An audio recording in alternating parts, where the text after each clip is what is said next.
Hi, today is April 26, 2025, and here are my poems for the day.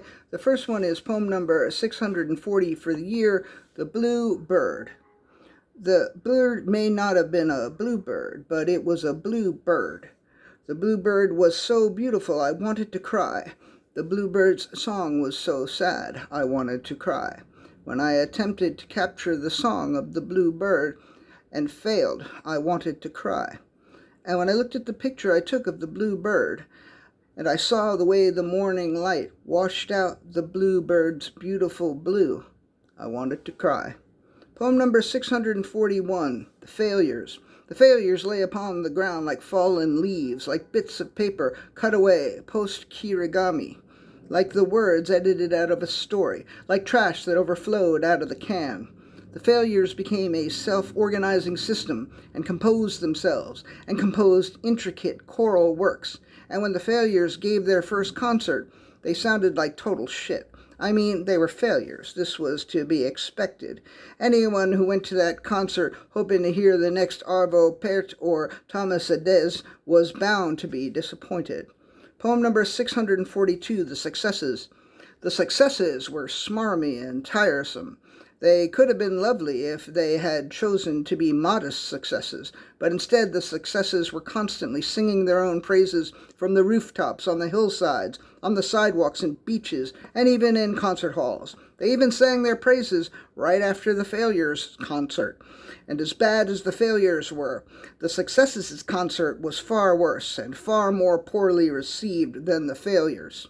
Because the failures had heart, and all that the successes had was pride and good publicity.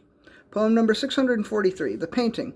She was going to pour everything she had into the painting. She would apply layer after layer, painting, repainting, touching up, highlighting. She was going to carefully consider each brushstroke. She was going to take breaks in order to examine her progress from multiple angles and distances.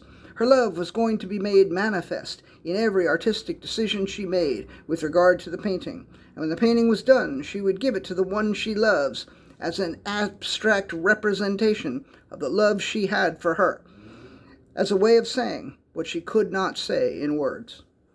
Poem number 644, The Drawing. He agreed to pose nude for her drawing.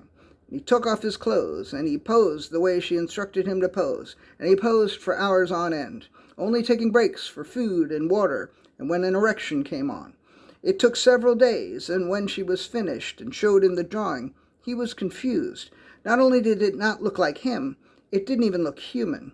When she explained that she draws what she sees, he realized that she had never really seen him. Poem number 645, The Drawing. Once she finished it and showed it to the public, everybody wanted to own her drawing. It was the first one she had made in years, and she was pretty sure she would never make another one again. She received numerous offers from collectors, friends, and family members, and ultimately she decided that the only thing to do was to hold a drawing for the drawing. Tickets for the drawing were $1,000 apiece, and several people bought 5 or more. She ended up collecting $177,000, which was more than she had ever sold a drawing or even a painting for. She considered making more drawings and holding more drawings, but she decided instead to preserve the uniqueness of the event.